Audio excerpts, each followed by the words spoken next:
Hi, this is Eli Kransberg from Logic Pro Expert, and I've got Jean Nadeau in the studio with me, one of Montreal's best session drummers. And we're going to look at laying down a drum track, and we're going to use Console app and the aux returns to print effects so that we can mix them in the drum track within Logic.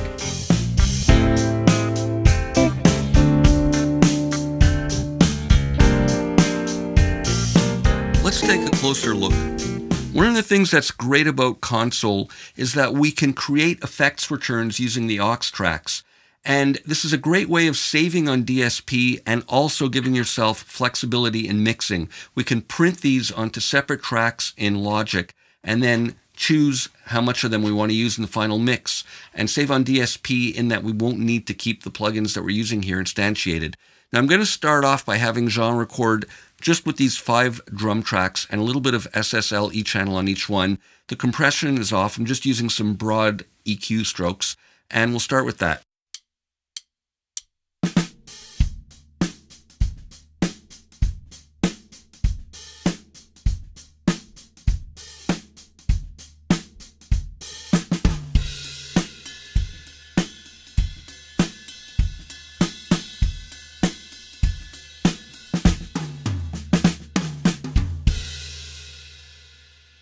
I've gone into the sends setup and set up a send on each of the drum tracks to aux1, and I'm sending about -6 dB.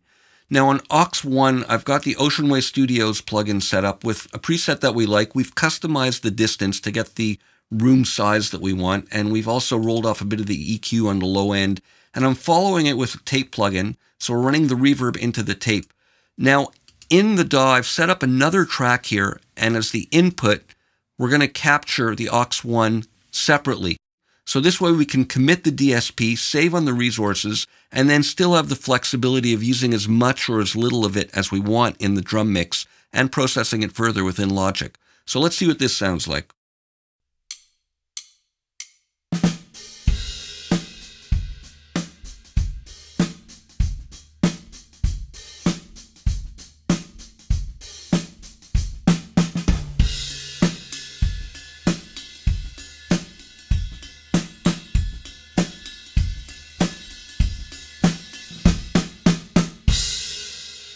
So now we have the freedom to mix as much of this reverb and tape return track in as we want.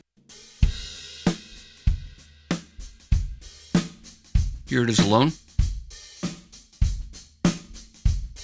Muted. With it.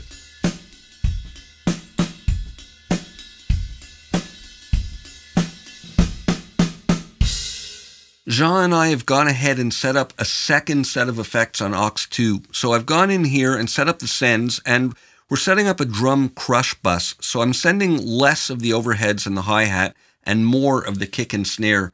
And we're feeding it into a Neve 33609 with some really aggressive settings to get a nice snap on the kick and the snare. And then from there, serially into the Elysia Mpressor, again for some very aggressive sounding compression that will then have the freedom to dial in on the mix as we want. So I've gone ahead in Logic here and set up another track and set the input up to capture this second aux. So let's see what this sounds like.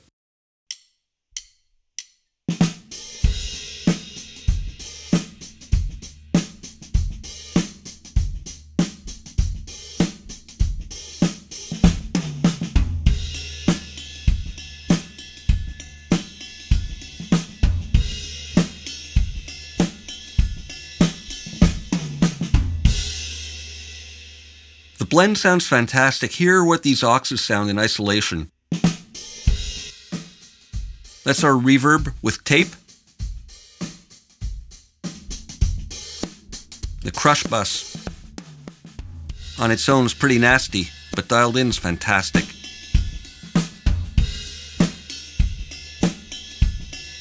And now I'm going to have Jean lay down the drum part for the song. Here's the final take, and we can mix in as much or as little of these 2 effects buses as we want.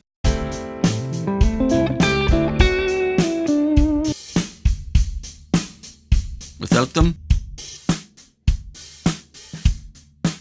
tape and reverb, the crush bus.